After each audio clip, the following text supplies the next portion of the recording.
Nagagahol sa paglilinis ng malawak na bakuran ang mga katulong ni Senyor Rubio at Senyora Agata.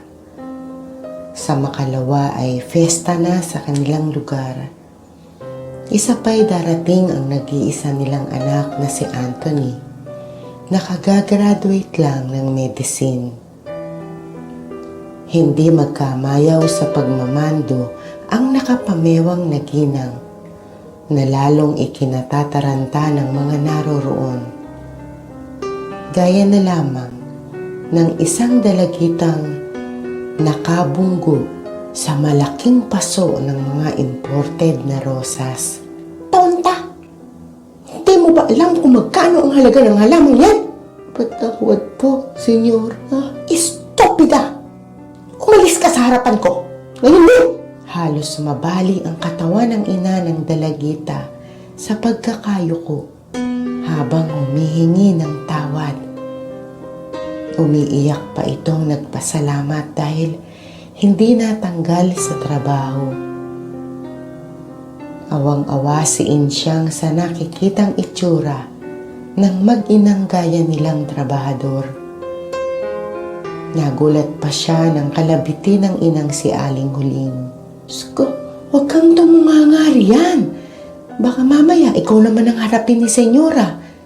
Kumilos ka na. Opo, inay. Padilim na nang matapos sila sa paglilinis. Pinalapit silang lahat ng kapatas at saka sinabing, ang tatawagin ko yung tutulong sa pagluluto at yung hindi naman matatawag sa paglilinis pa rin. May dagdag na bayad ang matutoka sa kusina kaya ang hindi makakapagtrabaho ng tama, papalitan agad. Nagkakaintindihan ba tayo? Opo. Laking tuwa nilang mag-ina nang kabilang sila sa natawag. Malaking bagay sa kanila ang dagdag na kita. Pagkatapos ng fiesta ay matatagalan na bago uli maka-extra ng trabaho sa malaking bahay ng senyor at senyora. Masigla silang umuwi. Nadatnan nila si Mang Amado sa baitang ng hagdan ng kubo. Bahagya itong nakayuko habang isinusuot ang lumang sapatos, kaya hindi sila napansing paparating. Kung ito lang ang masusunod, ayaw nitong sila ay magtrabaho sa malaking bahay kahit pa nga ilang araw lang naman. Alam nito ang ugali ng matapobreng ginang. Hindi na ito nakatutol dahil sa kagustuhan nilang makatulong sa pag-iimbak ng pagkain at kaunting perang magagamit sa panahong di maaring tamnan ang bukid. Masigla nilang ikinuwento ang masasayang biruan ng mga kasama habang nagtatrabaho at ang pagpapabalik sa kanila upang mabawasan ang inaalala nito. Tumango na ito at di na nagreklamo pa. Kinabukasan, mag-aalas 5 pa lang ay nasa tapat na sila ng malapat na gate ng malaking bahay. Kasama ang iba pa. Nang papasukin, sinimulan na nila ang mga nakatokang gawain. Abalang-abala ang lahat nang may bumusinang sasakyan. Isang makintab na kotse ang nakita nilang pumapasok sa loob ng bakuran. Isang lalaking mukhang artista ang sinalubong ng humahangos na senyora. Maya-maya pa ay si Senyor Rubio naman ang lumapit at nakiyakap rin. Siya pala si Senyorito Anthony. Napakagwapo niya. Bulong ni Insyang sa sarili. Nakapatong pa ang isang kamay sa tapat ng dibdib. Naigtad siya nang marinig ang pagsigaw ng kusinera. Gaya ng iba pang dalagang kasama, dali-dali siyang bumalik sa ginagawa. Akala niyo ba mapapansin kayo ni Senyorito? Hindi ang probinsya ng gaya niyo ang nababagay sa kanya. Angil ng mayordomang nakalapit na pala at nakarinig sa tuksuhan ng mga kasama niya. Natahimik ang mga nagkakaingay. Narinig mo? Tanong ng kanyang inay habang panay pa rin sa paghiwa ng mga karne. Ang alin, inay? Pagmamaang-maangan niya. Ako pa ba naman paglilihiman mo pa? Kitang-kita sa mga mata mo ang paghanga kay Senyorito. Ang inay, napagaya lang ako sa pag-uusyoso eh. Gusto ko lang din makita kung ano yung itsura ng anak ni Senyora. Ganun lang yun. Ang inay talaga. Nahihiya niyang sagot habang nagkukunwaring abala. Pagkaraan ng ilang oras ay nalibang na siya sa ginagawa. Hanggang sa utusan ng kusinera. Mabilis siyang sumunod. Napansin niyang natanggal sa pagkakabutones ang suot na blusa, kaya habang naglalakad ay inayos niya. Eksaktong sa pagyuko niya ay siya namang pagliko ni Anthony. Nagkabungguan silang dalawa. Tumama ang noo niya sa baba ng binata. Paulit-ulit itong humingi ng paumanhin habang hinihimas ang noo niya. Para siyang natuklaw ng ahas. Maya-maya pa, pareho na silang tumatawa. At doon nagsimula ang kanilang pagkikilalang nauwi sa lihim na relasyon at mga patagong pagkikita. Hanggang sa isang umaga,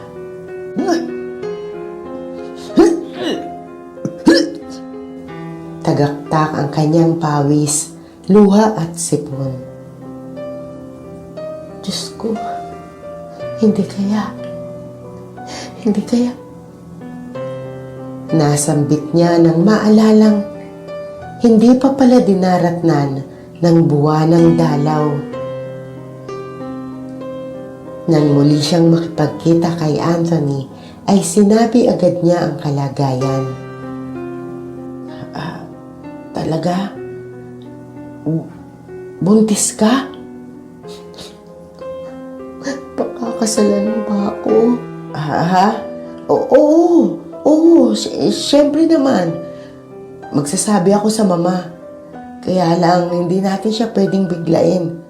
Baka atakihin siya sa puso. Kailan mo ipapaalam sa kanya ang sitwasyon ko? Baka mahalata na ako ng inayat ng itay ko. Siyempre, pakikiramdaman ko lang muna ang mama.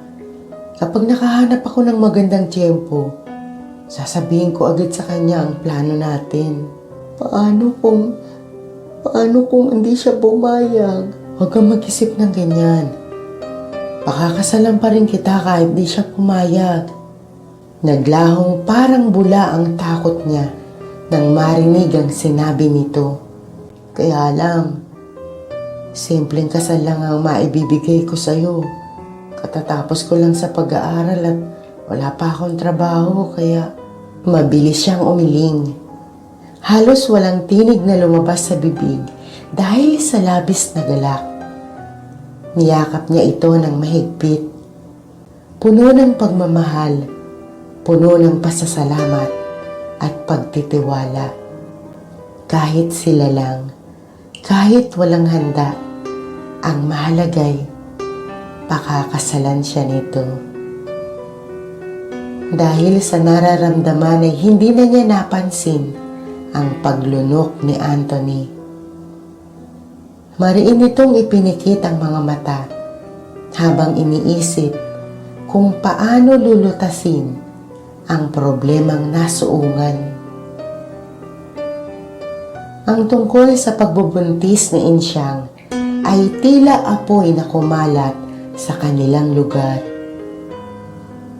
At nakarating iyon sa pandinig ng senyora. Nanginginig ito sa galit ng suguri ng binata sa loob ng silid. Tasik mo! sikmura mong patuloy ng babaeng yun. Wala kang delikad... Mama, Agatha! Nang magbalik sa normal ang vital signs ng senyora, ay saka palang nakahinga ng maluwag si Anthony. Kinausap siya ng senyor. Hindi mo masisisi ang iyong ina, Anthony. Inilagay ka niya sa mataas na pedestal. Hindi ito ang inaasahan niya sa'yo. Binigo mo siya. Malumanay, ngunit nagdaramdam na sabi ng senyor. Sorry po, Papa. Sorry po. Hindi sapat ang salitang yan, Anthony. Siguro na hindi mo hahayaang may mangyaring masama sa iyong ina.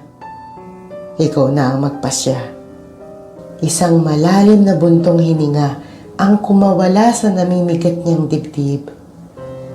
Kahit anong isip ang gawin, hindi niya pa rin alam kung ano ang gagawin.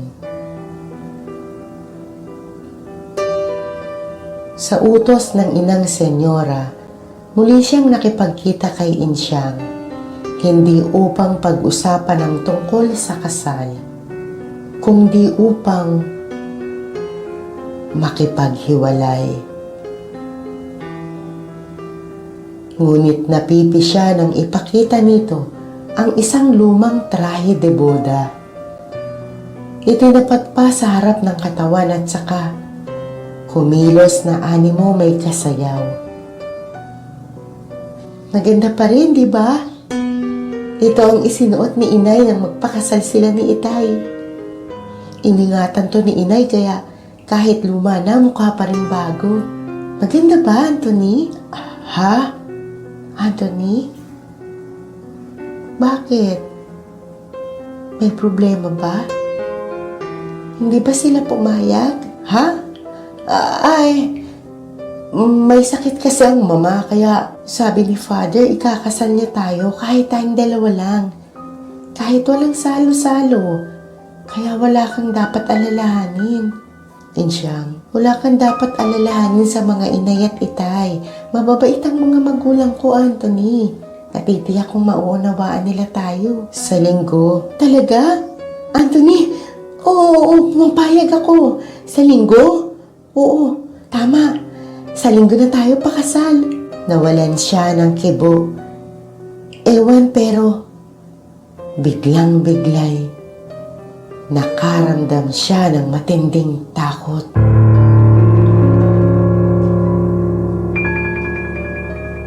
Ang tuwa at excitement ay di na itago ni Insyang. Masayang-masaya niyang ibinalita sa ina ang inakalang usapan sa pagitan nila ng kasintahan. Napasandal ang kanyang ama sa dingding nang marinig ang sinabi niya. Naniniwala kang pakakasalan ka ni Anthony? Nang hihina nitong tanong. Pigil ang luha sa pagpatak. Gaya ng may bahay, natitiyak na rin ito ang kabiguan ng anak. Hindi po ba kayo naniniwalang mahal ako ni Anthony? Inay, Itay, pakakasal nga kami bukas eh. Pakakasalan niya ako. Hindi ba ako karapat-dapat pakasalan, Inay? Sige na anak, itabi na natin ang damit na yan at magpahinga ka na. Sabi ng kanyang ina matapos senyasan ng ama, katumbas ng pananaway. At saka siya inalalayan, papasok sa maliit niyang silid. Nang makatulog ang anak, ay saka palang iniwan ni Aling Huling. Nadatnan niya ang asawang nakaupo sa tapat ng bintana at nakatanaw sa labas. Lumingon si Mang Amado nang maramdaman ang yabag ng ginang at pagkatapos muling tumanaw sa kawalan.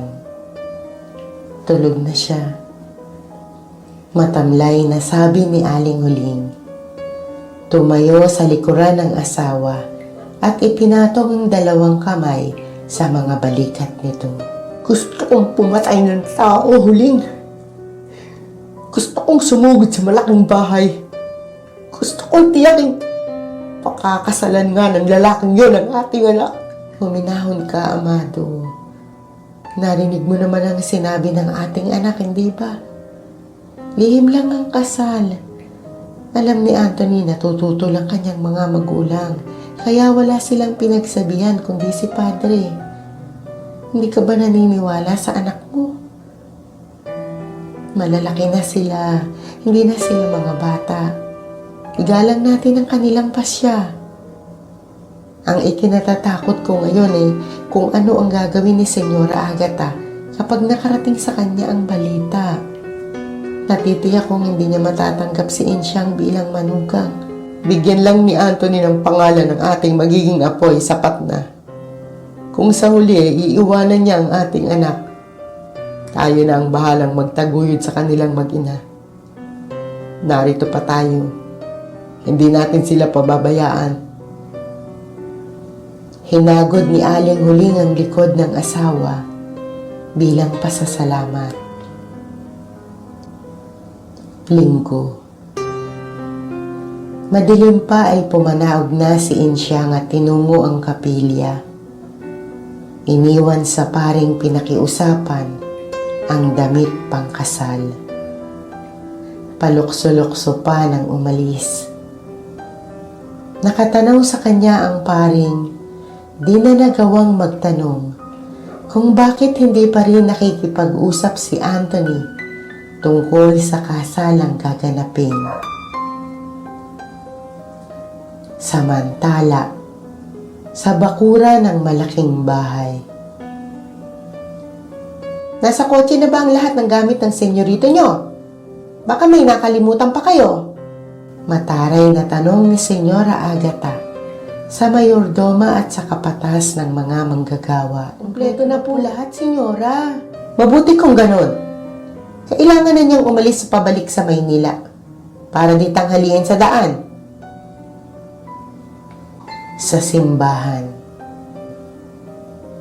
Suot ang trahe de boda ng ina. Nakatayo pa rin si Insyang sa harap ng altar at naghihintay. Ilang ulit na siyang tinanong ng pari kung alam ba ni Anthony ang oras ng kanilang kasal na tinatanguan niya naman. Ngunit kalat na ang liwanag ay hindi pa rin ito dumarating. Masyado nang atrasado sa kasalang gaganapin. Parehong naigtad ang dalawa nang humahangos na dumating ang batang sakristan. Father, si Kuya Anthony, nakita kong sumakay sa kotse. Napatayo si Insyang sa sobrang tuwa at saka binalingan ng paring kasama. Paparating na po siya, Padre. Makakasal na po kami. Nakangiting tumango ang pari. Ito man ay nakahinga na rin ng maluwag. Padre, bantulot na sabi ng sakristan, tila nagdadalawang isip, ihatid ang dalang balita. Nagtatanong na tingin ang isinukli ng pari. Kasi Padre, papalabas po sa bayan ang kotse ni Kuya Anthony. Umiling ng umiling si Insyang. Ang luha ay sumusungaw na sa nandidilat na mga mata. Hindi po, Padre. Huwag kayong maniwala sa sinasabi niya. Darating po si Anthony. Pakakasal po kami. Walang nagawa ang pari nang tumakbo ang dalaga palabas sa kapilya. Bitbit ang mabigat na laylayan ng suot na trahe de boda. Hindi pansin ang nagtatanong at nang uuring tingin ng mga nadaraanan. Sugat-sugat na ang mga paang nahubaran ng sapatos ay hindi pa rin humihinto. Magkahalo ang pawis at luha.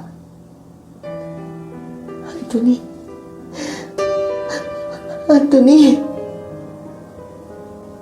Habol na nito ang hininga nang matanaw ang kotseng papalayo.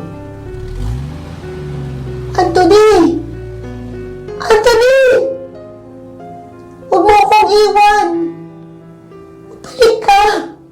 Anthony!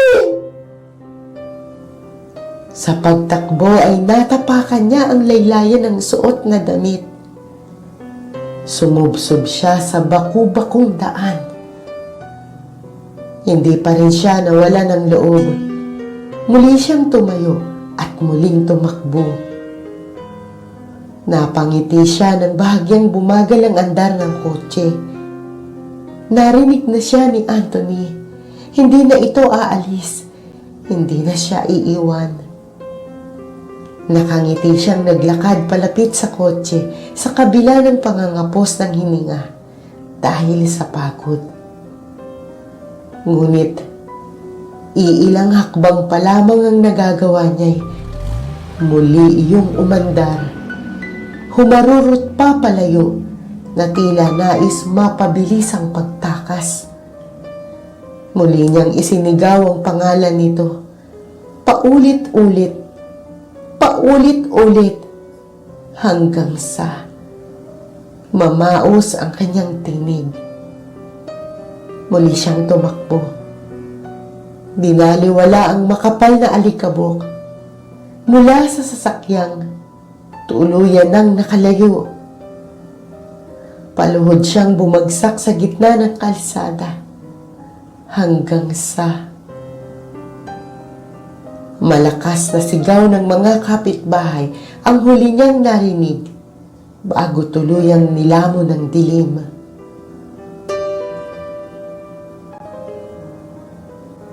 Naihatid si Insyang ng mga kapitbahay. Nagtatagis ang mga panga ni Mang Amado, habang umiiyak naman si Aling Huling nang makita ang kalunos-lunos na itsura ng nag-iisang anak. Kuyong ang mga kamay. Nagmamadaling naglakad si Mang Amado patungo sa malaking bahay. Madilim na madilim ang mukha at namumula ang nanlilisik na mga mata. Senyor Rubio! Senyora Agata! Papasukin niyo ako! Gusto ko kayong makausap! Senyor Rubio! Senyora Agata! Sigaw niya habang kinakalampag ang malapad na gate. Ayaw niyo, ha? Muli niyang sabi habang naghahanap ng bato. Nang makakita, ubod lakas iyong ipinukol. Ang walang ya! Palayasin yung walang modong lalaking yan sa harap ng gate! Narinig ni Mang Amado ang tunog ng gate na binubuksan. Nang makatsyempo, mabilis siyang pumasok. Nagitla ang senyor at senyora pagkakita sa kanya, ngunit hindi nagpahalata.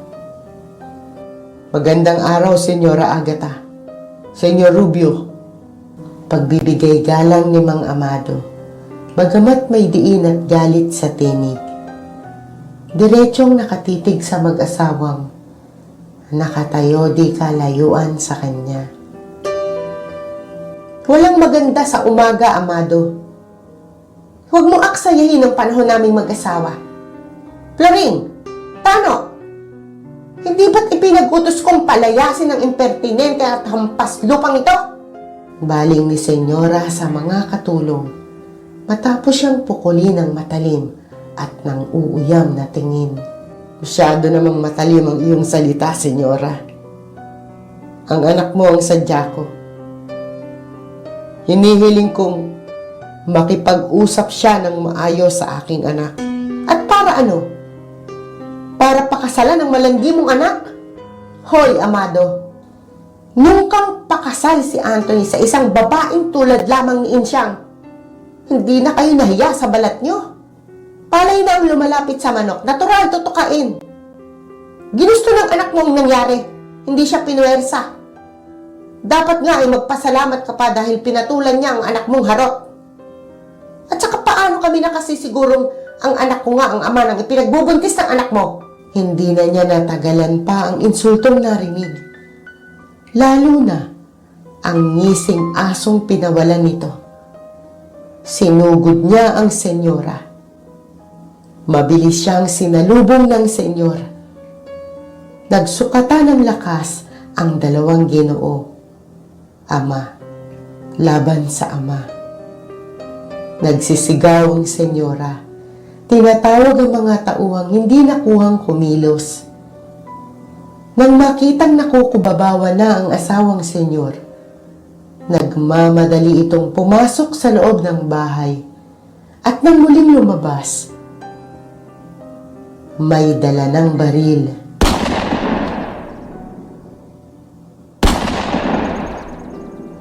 Nandilat ang mga mata ng mayordoma at ng kapatas na natulala sa bilis ng pangyayari. Bumagsak ang katawan ni Mang Amado sa lupa. Mga walang puso, pagbabayaran nyo ang lahat ng ito. Tumulo ang luha ni Mang Amado, kasabay ng pagbalong ng sariling dugo. At saka hinigit ang huling hininga.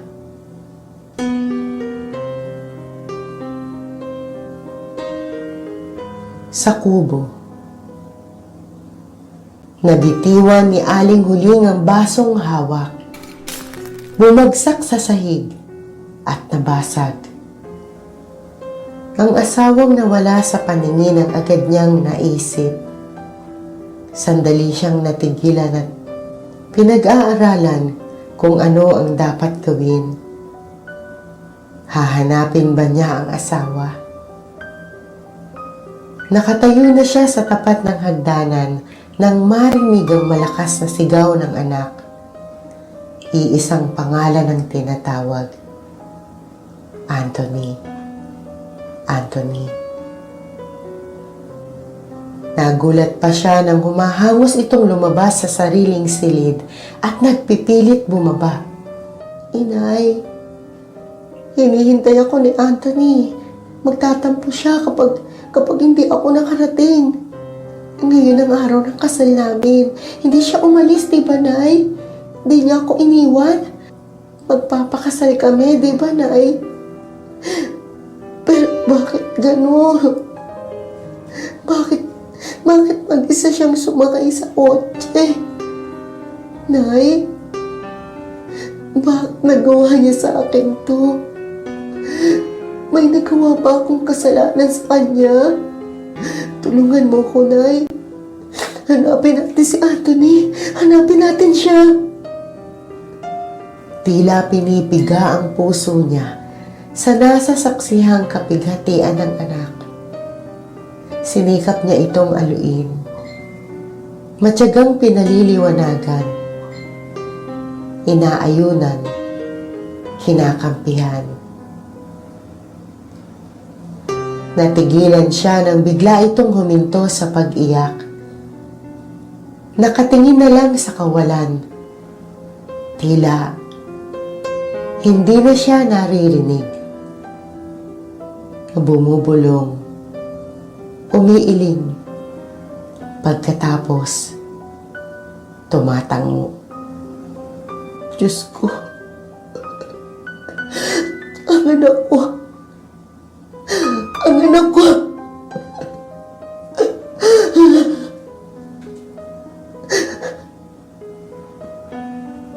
Hindi pa siya nakakahuma sa nakikitang itsura ng anak nang dumating pa ang isang napakasamang balita. Matapos ibilin ng anak sa naiwang kapitbahay, humahangos na niyang tinungo ang malaking bahay. Hindi siya makapaniwalang patay na ang asawa. Nangatog ang buo niyang katawan nang makita ang nakahandusay at duguan nitong katawan. Tila eksena sa isang madramang pelikula ang tagpong napapanood ng mga naroroon.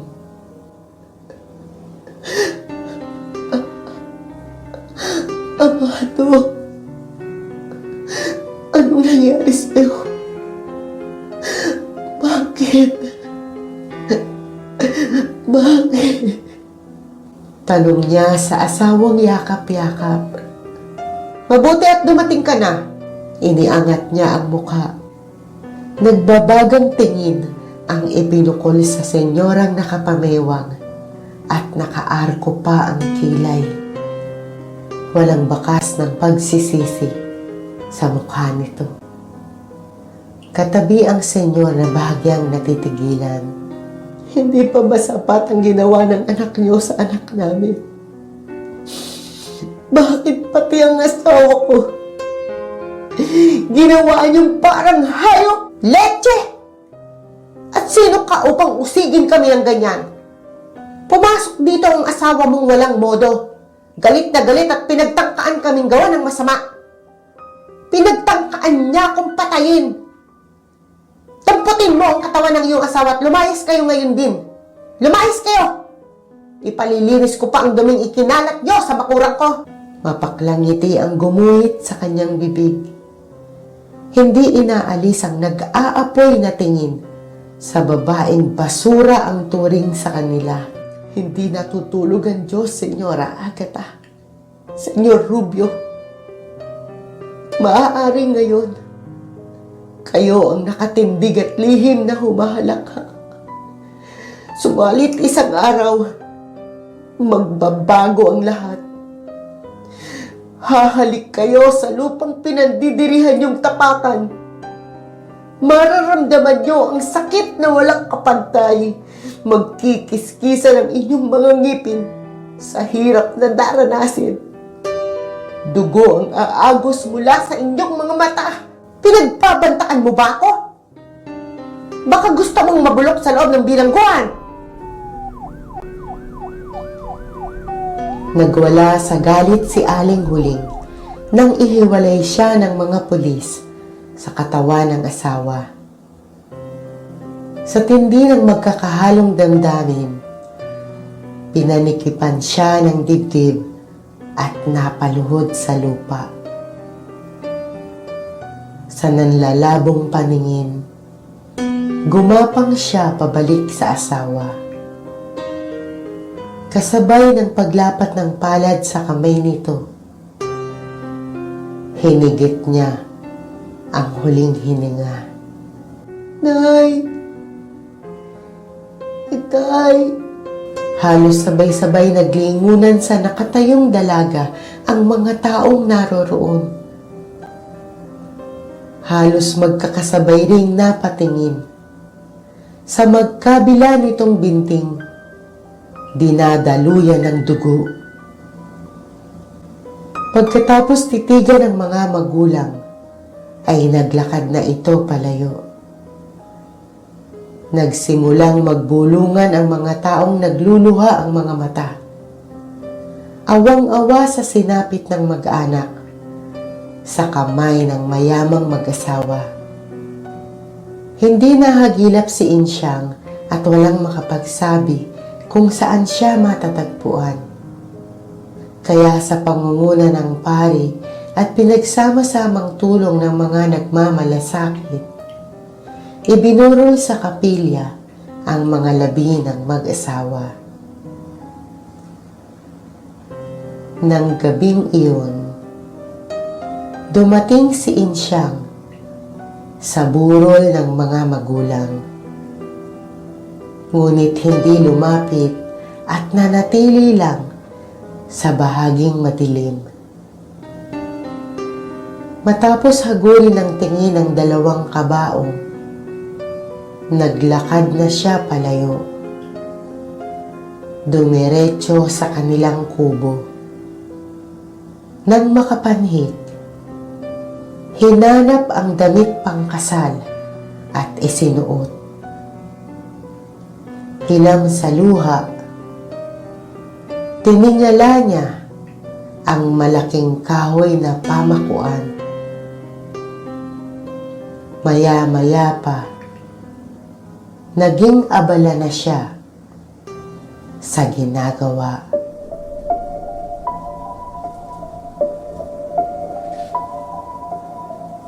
Hating gabi na nang magsiuwi ang ilang kapitbahay na nanggaling sa lamay.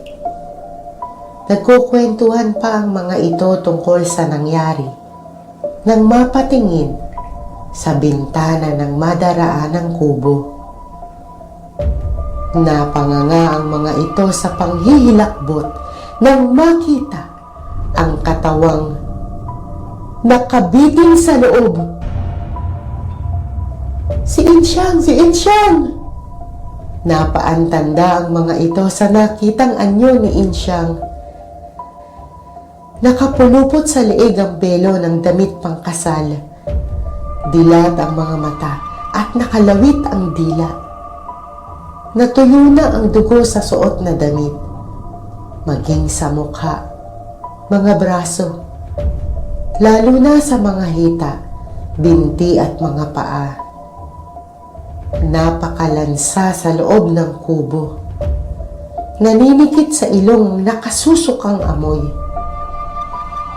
Tansya ng mga ito'y ipinahid ni Insyang sa buong katawan ang dugong umagas mula sa sinapupunan. Naluha sa matinding awa at kilabot ang magkakapitbahay. Pawang umuusal ng piping panalangin para sa kanyang kaluluwa. 3 kabaong ang magkakasamang nakaburol sa kapilya. Unang gabi ng kamatayan ni Insyang. Nagkaroon na ng kakaibang pakiramdam ang magkakapitbahay na malapit sa kubo ng mag-anak. Ang malansang amoy ay muling nalanghap sa hangin. Umalulong rin ang alaga nilang aso at nakaririnig sila ng nananaghoy. Libing. Madaraanan ng karo ang bahay ng mag-asawang senyor at senyora. Hindi naiwasan ng mga nakikipaglibing ang mapatingin sa malaking bahay. Nakita nilang nakatayo sa magarang terasa ang senyora at nagdidilig ng halaman. Ni hindi ito sumulyap sa gawin ng karo. Tila walang nakikita at naririnig.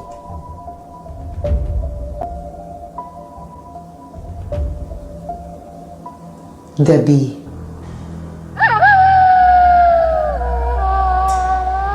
Malakas at paulit-ulit ang sagutan ng mga asong umaalulong. Malamig ang simoy ng hangin. Kilabot ang hatid.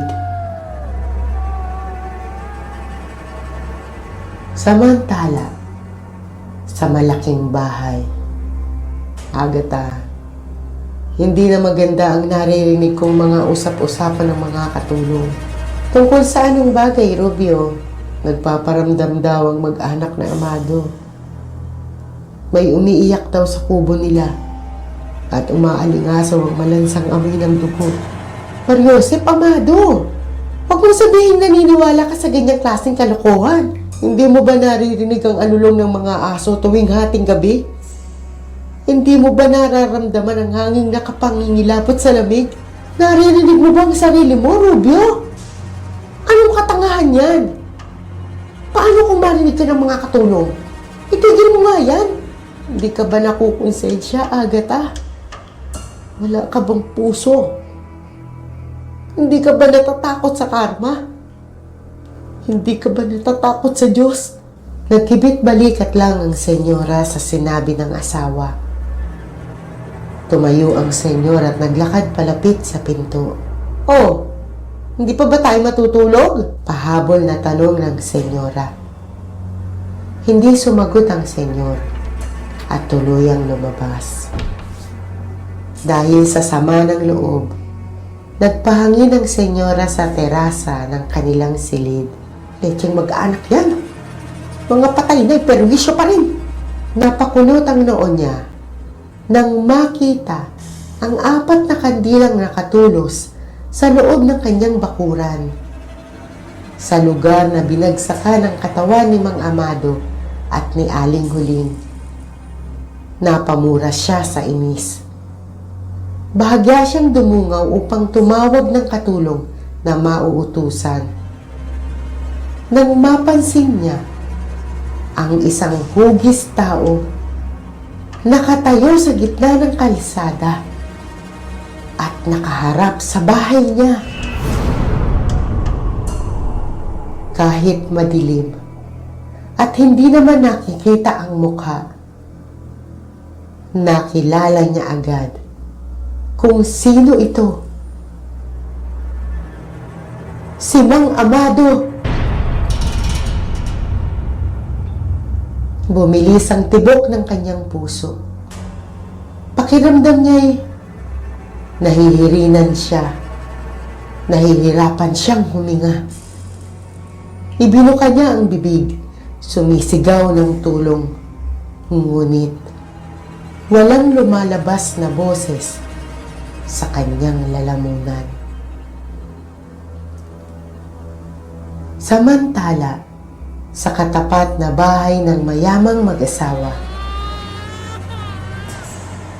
ipinaghihili ng ginang ang nagising na anak. Tumapat ito sa bintana upang mahanginan. Habang isinasayaw ang hawak na sanggol, nagawi ang tingin nito sa malaking bahay. Nanlaki ang mga mata nito sa nakita. Ang senyorang nakatayo sa terasa. Katabi ni Insyang.